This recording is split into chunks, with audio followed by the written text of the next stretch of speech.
Mateus capítulo 5. Eu acredito que todos vocês conhecem a história do patinho feio, né? Eu queria que vocês mantivessem ela em mente, porque nos serve de uma boa ilustração para o que a gente vai encontrar aqui neste sermão da montanha, na introdução do Sermão do Monte, que é mais popularmente conhecido como as bem-aventuranças. O patinho feio, como vocês devem se lembrar, ele nasceu no lugar errado. Ele não era bem um patinho. E portanto, por ter nascido entre os patos, os seus pares, que não eram bem seus pares, depois se descobre isso, o consideravam estranho. Ele andava diferente dos patos. A cor dele era diferente, era um pouco acinzentada. Ele se comportava de maneira diferente. Ele era grandão demais para os demais irmãos. Essa história vai narrando o sofrimento do patinho feio tentando se encaixar em sua família. Depois de um tempo, a sua própria mãe tem vergonha dele ao apresentá-lo publicamente e ele sai de casa e tenta se encontrar junto com os macacos na floresta, mas também não é o lugar dele. O tempo vai passando e ele tenta se encontrar junto aos sapos da lagoa, mas também não é o lugar dele. E o final da história é surpreendente. Quando ele, em um fim de tarde maravilhoso, na beira do lago, chorando, ele percebe suas penas trocando, né, de cinza se tornam penas brancas e robustas, e ele vê uma grande, será que a gente chama ninhada? De cisnes voando. Ninhada, pode ser? Pode? Hã? Revoada. Aí, muito bem, obrigado. Então ele percebe essa revoada de cisnes no céu. E eles vêm com a sua postura gloriosa e pousam serenamente naquele lago. E o cisne, que não era o patinho feio, que não era um patinho nada, era na verdade um cisne, se encontra finalmente. Fala, eu pertenço a algum grupo. E eu sou na verdade um cisne. E no final da história ele está voando glorioso com os demais cisnes na altura dos céus e viveram felizes para sempre. O que nós temos aqui acerca das bem-aventuranças, no começo do capítulo 5, é o que poderíamos dizer como uma descrição do cristão. O que Jesus pretendia ao se encontrar com seus discípulos neste momento era descrever para eles quais seriam as evidências, quais seriam as características que iriam sobressair na vida dos cristãos, dos seus discípulos.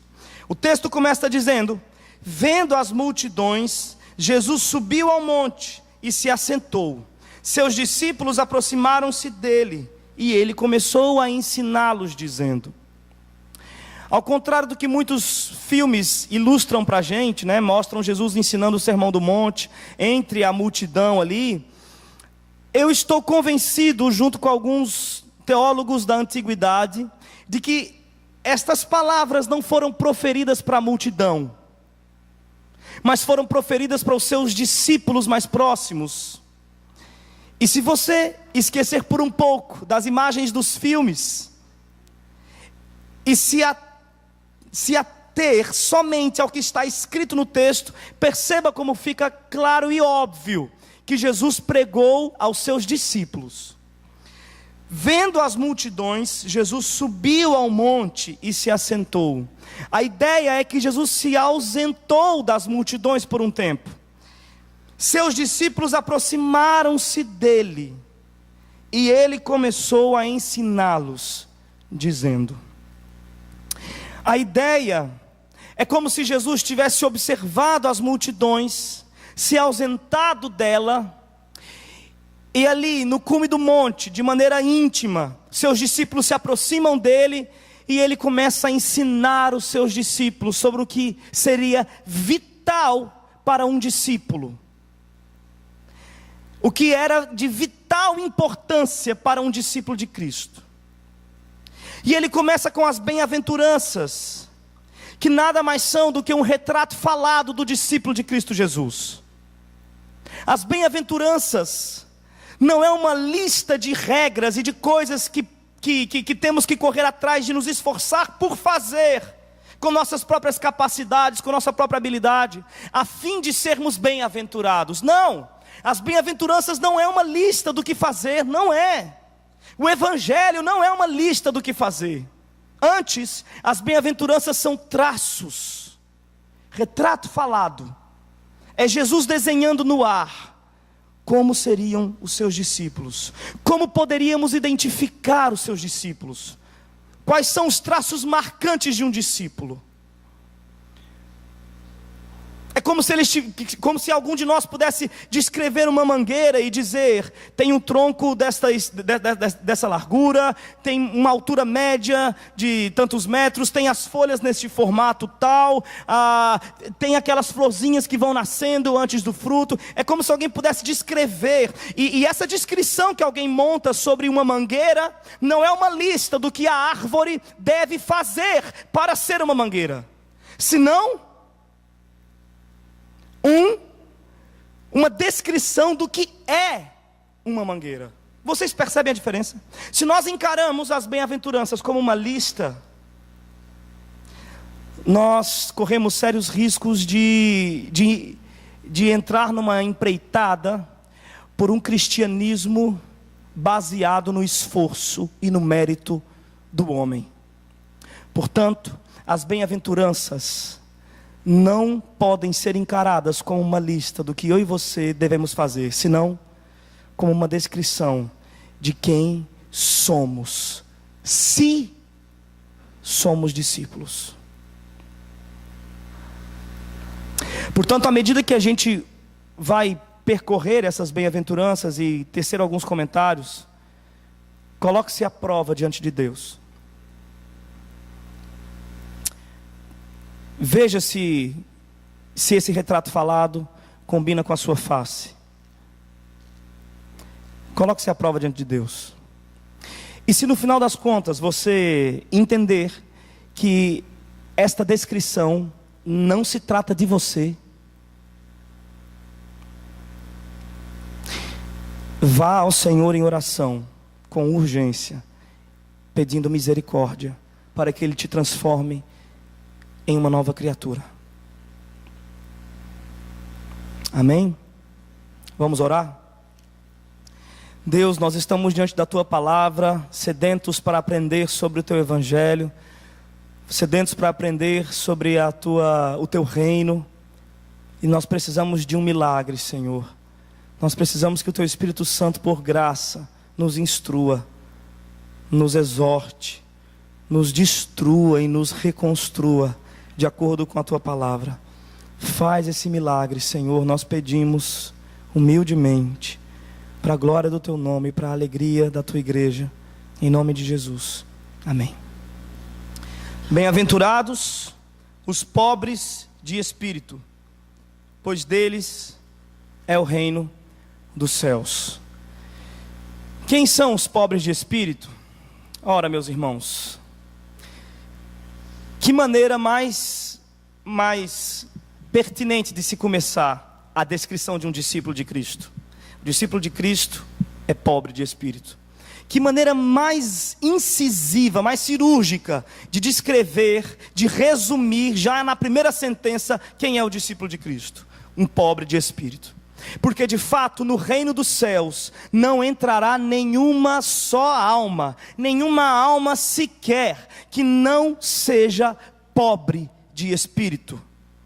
No reino dos céus não entra ninguém que tenha condições de pagar o ticket. No reino dos céus não entra ninguém que tenha condições de manter-se em suas obras, de manter-se em sua própria espiritualidade. Portanto, como primeira característica, Jesus nos informa que o seu discípulo, o bem-aventurado, o mais feliz, o mais do que feliz, este é pobre de espírito. E o que é pobre de espírito? Meus irmãos, não diz respeito simplesmente a um caráter, a uma personalidade humilde. Não, porque as bem-aventuranças não é algo que você adquire por nascença, nascendo pela carne. As bem-aventuranças você só adquire por meio do novo nascimento, de modo que aqueles entre nós que são de personalidade mais humilde, de personalidade mais discreta, e que por vezes podem ser tomados a olho nu como, olha, lá vai alguém que é pobre de espírito. Veja bem, Jesus não está falando deste, não. Ser pobre de espírito não é uma condição de personalidade. Ser pobre de espírito é muito mais do que isso. Ser pobre de espírito é um reconhecimento honesto e profundo da sua completa incapacidade diante de Deus. Por isso que ele diz pobre de espírito, para que desde o começo saibamos diante de quem estamos. Não estamos nos comparando diante uns dos outros, mas a comparação está nós diante do espiritual. E no reino espiritual, quando chegamos diante da realidade espiritual, nos vemos como absolutamente empobrecidos. Quem é o discípulo de Cristo? Quem é o bem-aventurado? É aquele a quem foi lhe dada a graça de ver espiritualmente quem é pobre de espírito. Não existe um só discípulo de Cristo que não reconheça honestamente a sua condição de pecaminosidade. O pobre de espírito é aquele que não pode se valer de suas obras espirituais. O contrário do pobre de espírito é o religioso. Este pode se valer do que faz. Este pode levantar a voz diante da congregação e dizer assim: obrigado, Deus, porque eu não sou como um desses. Eu jejuo 2 vezes por semana. Isso quando na lei mosaica o jejum para o povo era exigido um jejum uma vez apenas ao ano. Mas este não. Este tem a possibilidade de pôr-se de pé e dizer: eu jejuo 2 vezes por semana. Eu não sou um judeu comum. Eu sou um super espiritual. Obrigado porque eu não sou como desses. Eu dou do meu dízimo, de tudo que possuo. Sabe, eu ajudo os pobres. Eu vou à igreja todo domingo. Eu leio a Bíblia. Eu uso a roupa certa. Eu tenho o linguajar correto. Eu não adultero. Eu não mato ninguém. Sabe, o fariseu. As pessoas que estavam, esses discípulos que estavam diante de Jesus aqui, meus irmãos, eles eram massacrados por 2 poderes ao mesmo tempo. Por um lado, eles eram massacrados pelo poder religioso. Os seus próprios líderes religiosos faziam questão de deixar claro a eles que eles eram pobres espirituais, que eles não conseguiam. Os seus líderes religiosos, com a sua espiritualidade aparente, com as suas vestes clericais, com a sua postura religiosa, fechava as portas do reino dos céus para aqueles pobres discípulos. Veja bem, eles nem lavam as mãos, não seguem a tradição da nossa, não seguem a nossa tradição dos nossos anciãos. Veja como eles são irreverentes.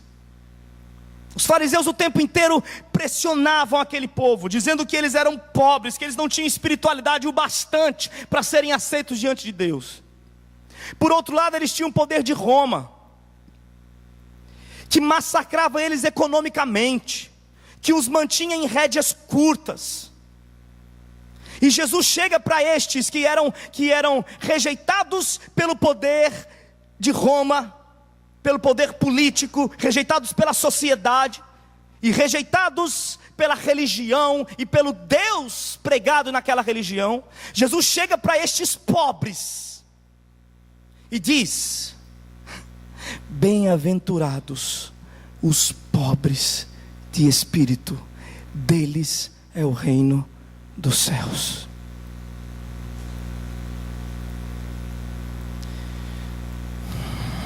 Quão chocante isso foi aos ouvidos daqueles que se sentiam rejeitados o tempo inteiro. O reino dos céus não é para você que segura algo em suas mãos, mas é para você que já olhou para Cristo e chegou à mesma conclusão que Pedro: retira-te de mim, porque eu sou pecador.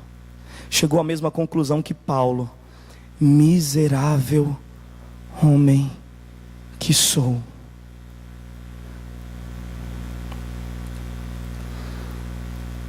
E ele continua descrevendo o seu discípulo: bem-aventurados os que choram, pois serão consolados. Quem é este que chora? Será que qualquer choro nos torna bem-aventurados? Mais uma vez, Jesus não está falando de uma personalidade sensível. Jesus não está falando de alguém que chora por qualquer motivo. Por alguém que chora quando está muito feliz, alguém que chora quando está muito triste, e também quando assiste um filme emocionante, né? Essas pessoas que são bem choronas. Tem gente assim, não tem não? Pois é, Jesus não está falando de personalidade. Porque se fosse isso, se qualquer choro lhe tornasse um bem-aventurado, aqueles que têm uma personalidade mais sensível nasceriam em vantagem.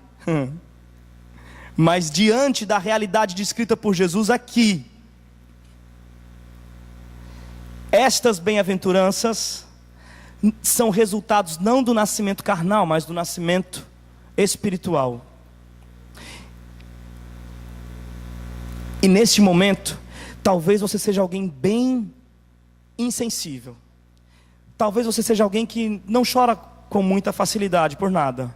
Mas se você é um discípulo de Cristo, este choro especificamente se encontrará em você. Quem é este que chora? Que choro é esse?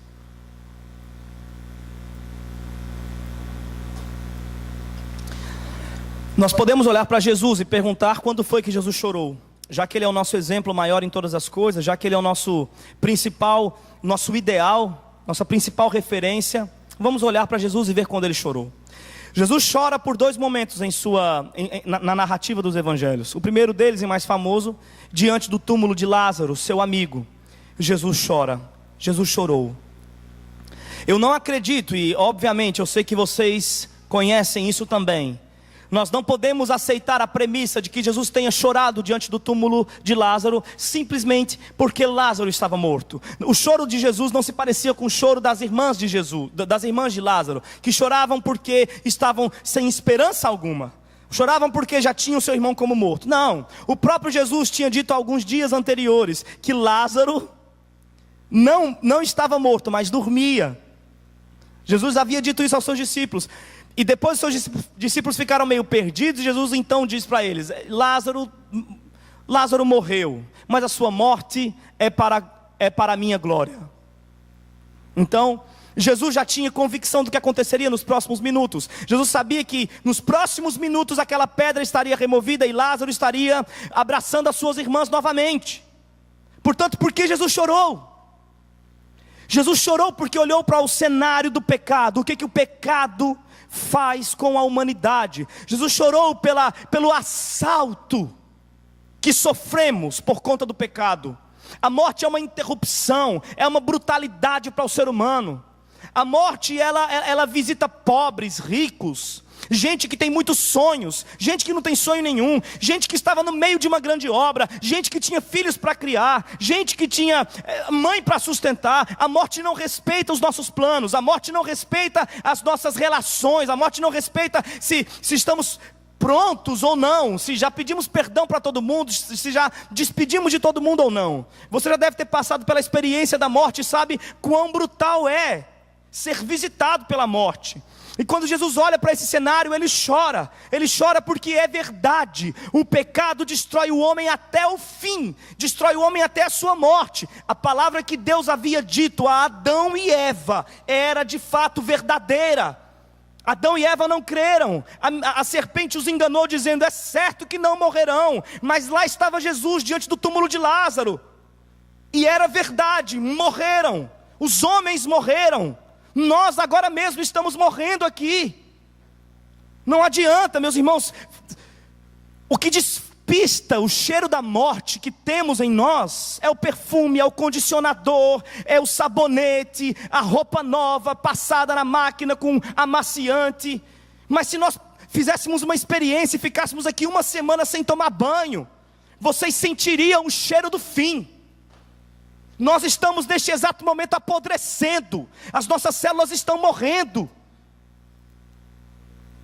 Eu já não tenho mais o mesmo rosto de antes. Eu olho para os meus filhos e eu já fui como eles. Eu tinha aquela pele macia e agora a minha testa tem 2 palmos. Nós estamos morrendo. Isso é uma realidade. Por conta do pecado nós estamos sendo assaltados pela morte.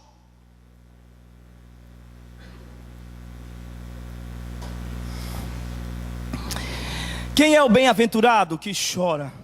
Qual é o choro que nos torna bem-aventurados? É o choro daquele que olhou para dentro de si e viu qual era o seu problema. Ele perdeu diante de Deus. Ele é pobre de espírito. Ele não tem condições de se valer em si mesmo de nada. Ele não tem condições de se valer em sua própria espiritualidade. Ele não tem condições nenhuma. Ele está sem esperança. Ele já está nas mãos da morte. Pode respirar por um tempo, mas a morte já segura em suas mãos. Falta bem pouco para a morte o engolir, o tragar completamente. Bem-aventurado aquele que conhece a sua realidade e se desespera por ela. Bem-aventurado aquele que olha no espelho e não diz o que a psicologia manda dizer. Você pode, você consegue, você é bom, você vai conseguir, você vai vencer, você tem dinheiro, você tem capacidade, você é todo poderoso. Bem-aventurado aquele que olha no espelho e é verdadeiro e diz: você perdeu, você já perdeu.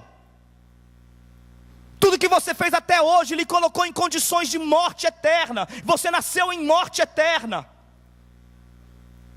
O Evangelho foi desvendado e eu vi a Cristo. E agora só tem uma frase que salta do meu peito, sem nenhuma demagogia: retira-te de mim. Você já chegou nesse ponto? De dizer a Jesus: Jesus, me deixe. Você não sabe perto de quem o Senhor está andando. Retira-te de mim porque eu sou pecador. Bem-aventurado esse que chora por suas condições, por seu pecado, por suas mazelas, porque serão consolados. E Jesus continuou dizendo: bem-aventurados os mansos, pois eles herdarão a terra.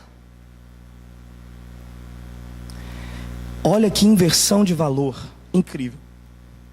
Nós crescemos ouvindo que o mundo é dos espertos, não é verdade? Nós ouvimos isso o tempo inteiro. O mundo é de quem se impõe. A gente gosta de quem, sabe, quem é altivo. A gente admira o prepotente, o arrogante e o orgulhoso. A gente bate palma para quem é empresário, bem-sucedido, que passou por cima de família, de sócio, passou por cima de leis, passou por cima de tudo para conseguir chegar onde chegou. A gente acha o máximo o cara que veste aquele paletó da arrogância, o cara que chega e olha nos olhos, que aperta a mão firme, que se impõe. A gente acha o máximo estes que se usam dos seus atributos, sabe, da sua manipulação de ideias e de joguinhos com as pessoas. A gente assiste House of Cards e a gente falta pirar com aquele vice-presidente que deu aquele golpe. Olha, a gente se entregando. Eu estava só esperando, eu falei: não é possível que sou eu, não é possível. Então, e no meio desse jogo todo, no meio desse mundo, nesse mundo que é o mundo dos espertos, Jesus chega e fala: não, quem disse? Esse mundo pode até ser dos espertos, mas o mundo que eu tenho para dar, a terra que eu tenho para dar por herança é dos mansos. É daqueles que são o oposto, daqueles que não se impõem, daqueles que superam, daqueles que se deixam afligir, daqueles que se deixam maltratar, daqueles que pagam a conta, daqueles que sofrem o prejuízo. Estes herdarão a terra. Meus irmãos, o que Jesus fez com a educação que a gente vem recebendo? Quem é este manso, meus irmãos? Este manso é aquele que olhou para dentro de si e viu que perdeu. É aquele que teve um encontro com Jesus Cristo e viu que ele não tem nada em si, não tem valor nenhum, ele é pobre.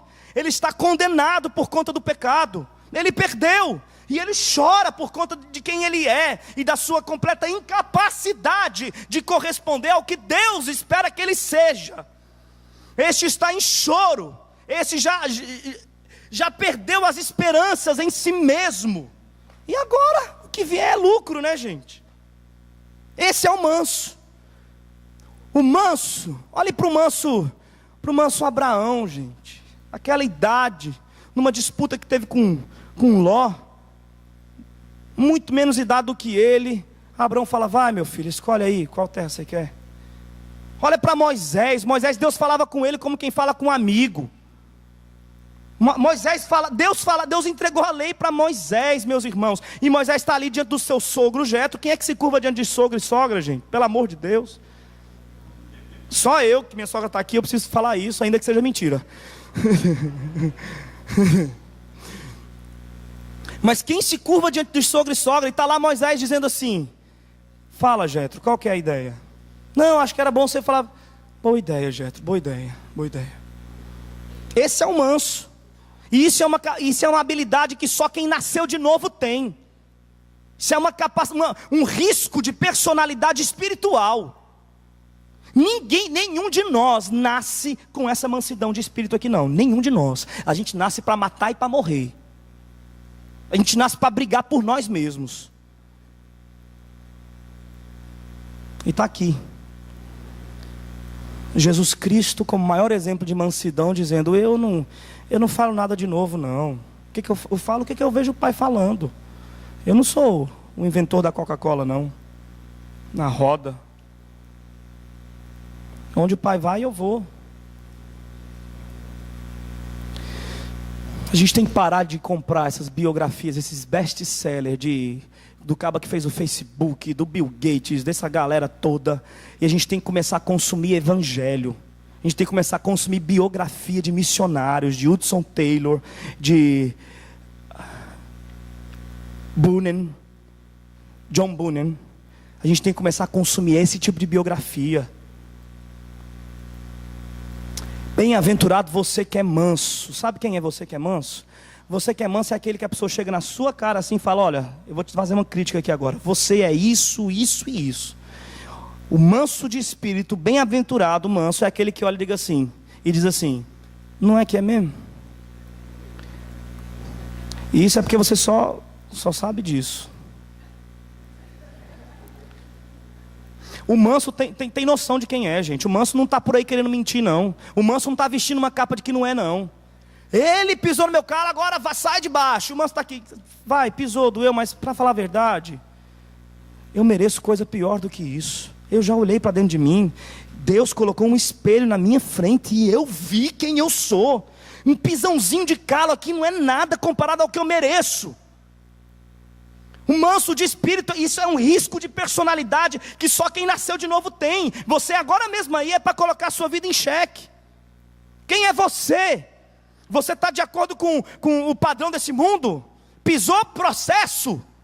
Você processa o tempo inteiro. Você tem 30, 50 causas na justiça porque pisaram no seu pé. É causa trabalhista, você botou o patrão na justiça, e não sei quem, e o tio que roubou não sei o quê, e o primo que roubou o carro, e todo mundo que acabou com você, com a sua vida, e você é uma vítima o tempo inteiro, e levanta o nariz e fala: ai, em mim ninguém pisa. Quem é você?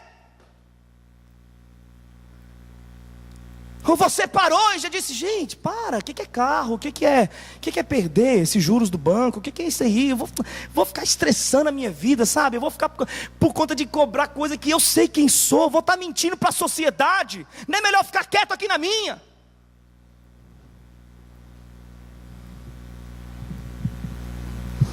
Bem-aventurados os mansos, porque herdarão a terra. Bem-aventurados que têm fome e sede de justiça, pois serão saciados. Essa frase sim é um grande resumo de todo o Evangelho. De todo o Evangelho. Meus irmãos, se um dia queimarem todas as Bíblias, mas essa frase sobreviver, nós temos o Evangelho condensado aqui. Bem-aventurados que têm fome e sede de justiça, pois serão saciados. Quem é esse que tem fome e sede de justiça? Deixe-me falar um pouco sobre fome. Quando meu primeiro filho nasceu, a gente estava no hospital e para receber alta, e a doutora falou assim: antes de vocês saírem, eu quero dizer algumas coisas, quero dar algumas dicas para vocês que são pais de primeira viagem. E eu, mais do que depressa, peguei um papel, uma caneta ali, eu estava desesperado. Aquele menino não veio com um manual de instrução, eu não sabia de quantas em quantas semanas tinha que trocar fralda, eu não sabia se ele gostava de pizza, se podia açaí, que eu gostava muito de açaí, estava doido para apresentar para ele. Eu não sabia nada sobre criança. Vai anotando aí, Bruna, pega aí papel e caneta. E aí, peguei o papel, a caneta, fiquei ali tenso, e ela foi dizendo as dicas dela, e em um momento ela falou assim: olha, quando ele começar a chorar, é fome. Coloca logo no peito para ele mamar, porque a fome na criança recém-nascida dói muito. Não é como a fome em nós, que a gente ainda aguenta horas ou dias. Não, o bebezinho ele não tem muita substância no corpo dele. Então quando o leite se esvai, não ficou nada. Realmente dói muito a fome no bebê. Então não demorem não. Eu anotei aquilo, fiquei até espantado. O menino não podia fazer... Botava na munique, para o menino não sofrer de fome, né? Não sentir essa dor toda. Então agora você veja, nós não sabemos o que é essa fome que dói. Nós não sabemos.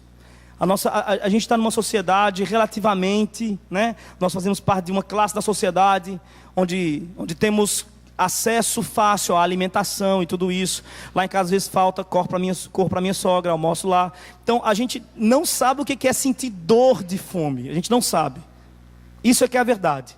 Mas quando Jesus fala: bem-aventurado vocês que têm fome e sede de justiça, Jesus está falando da fome que te leva a ficar cego. Sabe aquela fome que você não adianta conversar sobre outra coisa? Vamos conversar agora sobre a Bolsa de Valores, vamos conversar agora sobre a série que está passando na televisão. Não, cara, eu estou com fome. Quando a pessoa está com muita fome, ela não consegue ter condições nenhuma de conversar sobre assunto nenhum. Na mente dela só vem comida. Ela precisa urgentemente saciar a sua fome. Isso é urgente. É a única coisa que é uma ideia fixa que bate na cabeça dela o tempo inteiro, sabe? Que move ela. Se ela souber que dali a 1 quilômetro daqui tem comida para ela sai correndo. Ela não quer saber quem é que está na frente. Ela vai atropelando. Ela quer comer, ela precisa comer. E aí a pergunta agora é essa: o que te move? O que dentro de você te causa essa perseverança na perseguição? Você persegue o quê? Meus irmãos, os ímpios perseguem a sua felicidade própria. Os ímpios se levantam com fome de felicidade todos os dias. Os ímpios vão estudar com ideia fixa: eu preciso de conforto, eu preciso de segurança, eu preciso de fama, eu preciso de reconhecimento. Os ímpios estão lá fora o tempo inteiro. É por isso que eles estudam, é por isso que eles trabalham, é por isso que eles fazem as suas relações. Em busca de conforto, de segurança e de aceitação. Mas qual é a fome do discípulo de Cristo? O discípulo, ora meus irmãos, vejam, o discípulo de Cristo olhou para dentro de si e ele viu que o que ele precisa não é dinheiro. Ele viu que o que ele precisa não é reconhecimento. Ele olhou, ele viu que ele perdeu diante de Deus. Ele está em uma situação, contagem regressiva. Ele vai ser engolido pela morte, porque ele pecou. O discípulo de Cristo olhou para dentro de si e viu que só lhe falta uma coisa, a mais importante de todas. Ele precisa estar em justiça. Ele precisa de justificação. Ele precisa de perdão. Bem-aventurados vocês que têm fome e sede, não de poder, não fome e sede gananciosa por dinheiro, por riqueza, por seus próprios mundinhos particulares, mas bem-aventurado você que tem fome e sede de justiça, você que tem saudade de um tempo que nem viveu. Nossos pais viveram em justiça diante de Deus, Adão e Eva estiveram em justiça e retidão diante de Deus, mas nós não vivemos nesse tempo. Contudo, o discípulo de Cristo tem saudade de um tempo que nunca viveu, tem saudade de estar livre do pecado, tem desejo por estar andando reto diante de Deus, por um mundo onde não tem mais sombras, por um mundo onde não tem mais obstáculos, por um mundo onde não há mais a presença odiosa do pecado, sagaz do mal. O discípulo quer estar reto diante de Deus, é o que lhe falta, é o que lhe move, é por isso que ele ora, é por isso que ele jejua, é por isso que ele lê a Bíblia, porque ele quer ser como Deus é. Ele ouviu o conselho do Evangelho, ele quer ser santo, como santo é o Deus que o chamou. De que você tem fome? Qual é o seu desejo mais profundo? Ou você acha que o pecado não é lá seu problema maior? O seu problema maior é aquela conta que você ainda não pagou. Coloque sua vida em xeque. Quem é você? Você é esse cara do retrato falado que Jesus está pintando na nossa frente? Bem-aventurados os misericordiosos, pois obterão misericórdia. E antes de nós passarmos para os comentários de misericórdia, deixe-me só, eu não queria pular isso. Bem-aventurados que têm fome e sede de justiça, porque serão saciados. Oh, meus irmãos, não foi exatamente isso que aconteceu na cruz do Calvário. Fomos justificados em Cristo Jesus.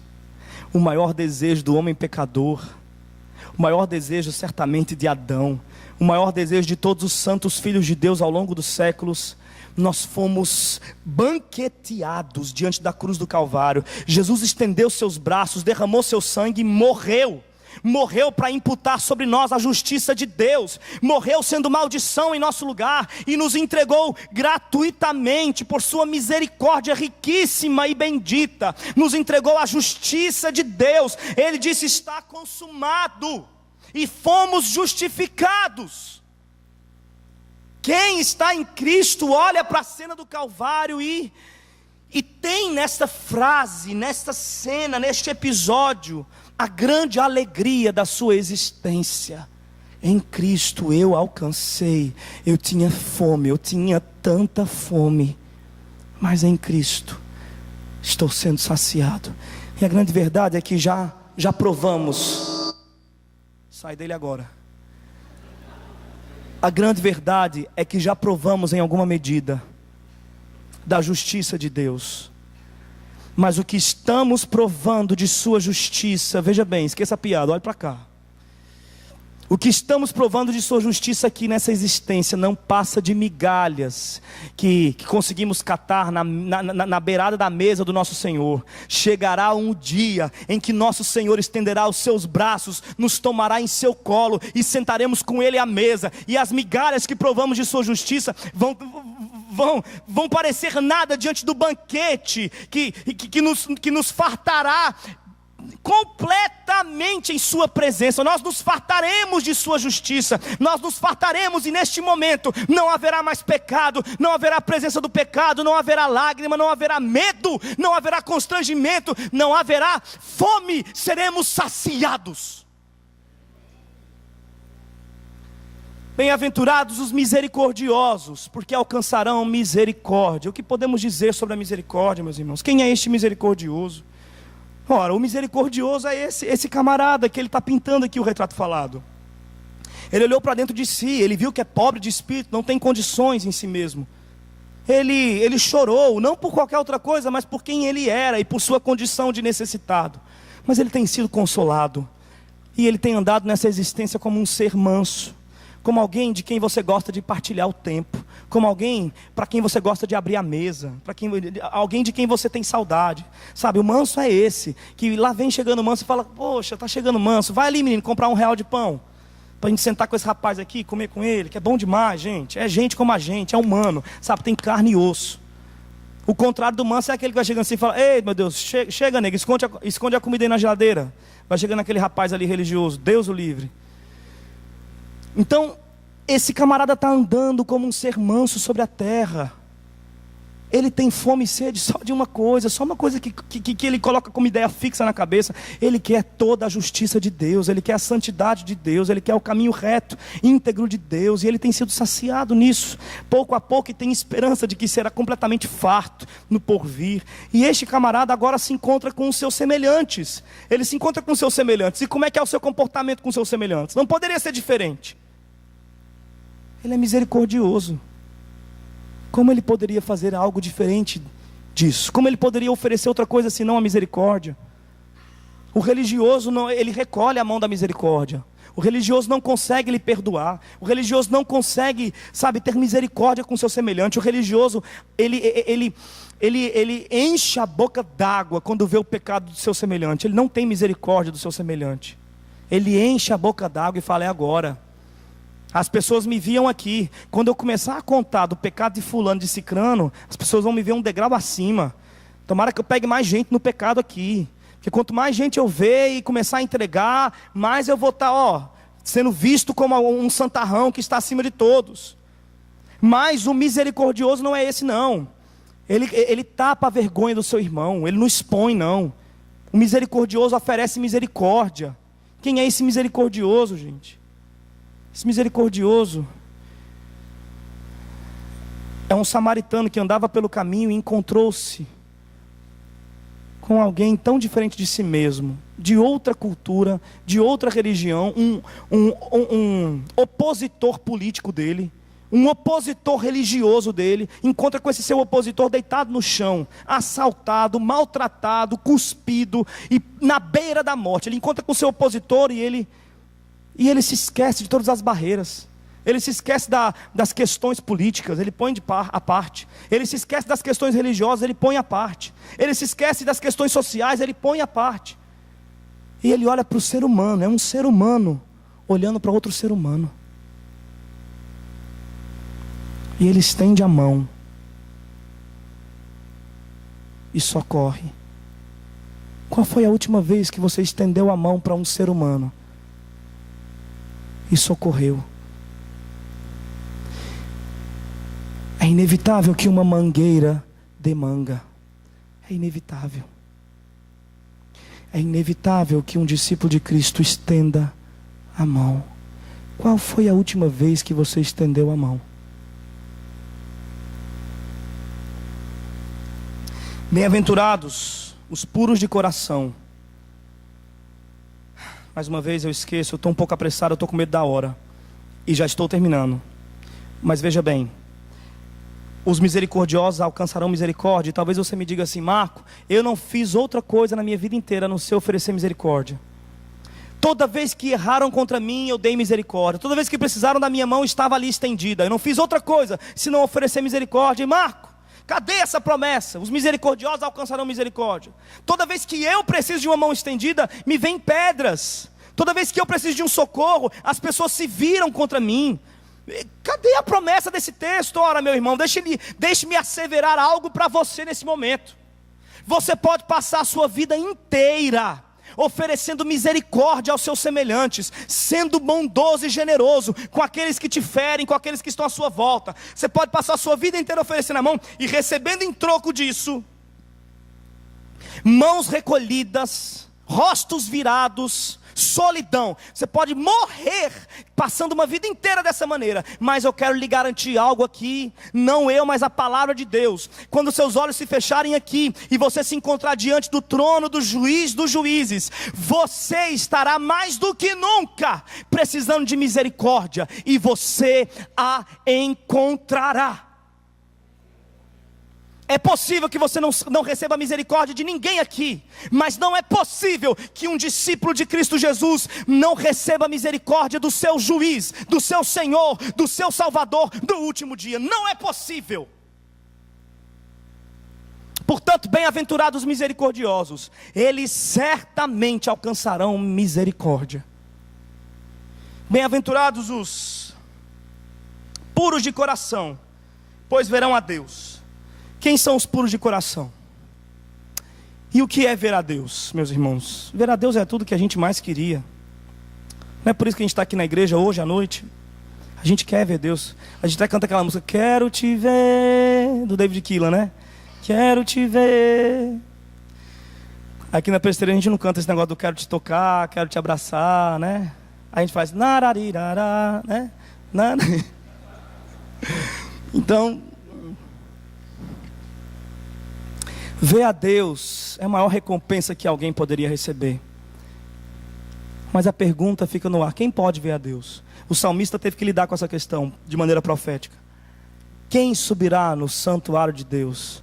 quem estará no seu santo monte? Quem verá a Deus? E ele responde: aquele que é limpo de mãos e puro de coração, que não entrega a sua alma à vaidade, nem jura dolosamente. Este receberá a bênção de ver Deus. E aí a pergunta fica: quem aqui é limpo de mãos? Quem é puro de coração? Por favor, levante a mão aí para que a gente conheça você. Não existe. Se este eco soar em toda a terra, em todas as gerações, silêncio. Silêncio nos altos céus, silêncio nos mundos distantes. Silêncio nas galáxias e nos mundos paralelos. Silêncio no overmundo do Strange Things. Silêncio para todos os lados. Porque não tem um só homem que possa dizer de si mesmo e dar testemunho: as minhas mãos são limpas e o meu coração é puro, eu mereço ver a Deus. O primeiro que fez essa ilustração desse texto foi Charles Spurgeon. Em sua maravilhosa mensagem do Salmo 24, ele pinta diante dos nossos olhos o quadro de Jesus chegando diante dos portões celestiais e dizendo: levantai, ó portas, as vossas cabeças, levantai-vos, abram-se, ó portais eternos, para que entre o Rei da Glória. E Charles Spurgeon começa a figurar dizendo: e um anjo lá de cima diz: quem é este que vem diante desse portão e pede entrada? Quem é este ousado que diz: eu tenho mãos limpas e coração puro? Quem é este? E lá de baixo se ouve: ele é o Rei da Glória, eu sou o Rei da Glória. Levantai-vos, ó portais eternos, e entrará o Rei da Glória, o que é digno de ver a face de Deus, porque não é encontrado nele pecado algum, nem injustiça nenhuma. Ele, como nós, foi tentado em todas as coisas, como diz o autor de Hebreus, mas sem pecado nenhum.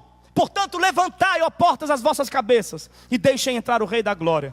Ele é o maravilhoso que pode ver a Deus. E nós, se nós estamos em Cristo, o milagre do profeta aconteceu. Já não somos mais nós que vivemos, é Cristo que vive em nós.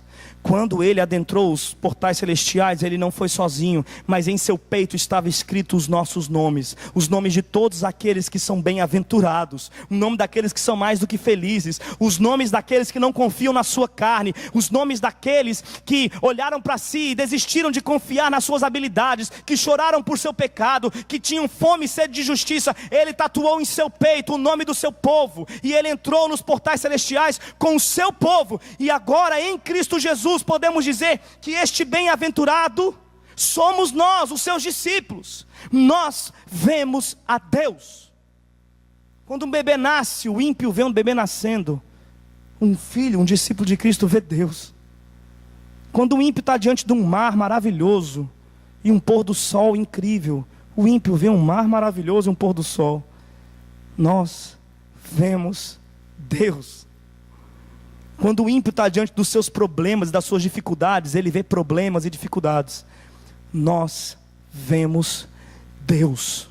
Quando o ímpio está diante das suas grandes alegrias, ele vê alegria e júbilo. Nós vemos Deus. Mas como Paulo, ainda o vemos embaçado, como que por espelhos, esfumaçado. Mas como Paulo, mantemos viva a esperança de que o veremos um dia face a face, e o conheceremos como somos conhecidos. Nós veremos a Deus. E por último, bem-aventurados os pacificadores, pois serão chamados filhos de Deus.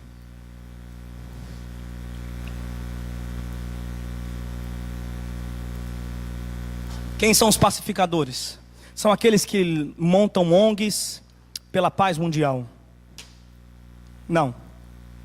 Pacificadores são aqueles que fundam partidos políticos pela igualdade e a justiça social? Não. Pacificadores são aqueles que olharam para dentro de si e viram qual é o seu real problema. Sua pobreza de espírito, sua incapacidade diante de Deus. Estes choram por seus pecados e têm fome e sede só de uma coisa: da justiça e da retidão de Deus. Estes se comportam diante da sociedade com mansidão. Eles oferecem misericórdia, porque eles são alvo de misericórdia o tempo inteiro. Eles têm o seu coração puro e não veem outra coisa senão a realidade espiritual à sua volta. Vem Deus o tempo inteiro na sua existência. E agora eles olham para o mundo e vê esse caos e percebem qual é de fato o problema do mundo. O problema do mundo não é o PT. Isso é parte do problema do mundo. O problema do mundo não é o PSDB. O problema do mundo não é a má distribuição de renda. O problema do mundo não se resume a questões econômicas. O problema do mundo não é isso. Para o discípulo de Cristo, o problema do mundo é o pecado. Ele olha para o mundo e fala: não, vocês não estão entendendo. Muda de político para ver. Pode até ficar bom por um tempo, depois a coisa piora, porque o problema é o pecado. E este discípulo de Cristo, ele quer levar paz ao mundo. Como que ele faz isso?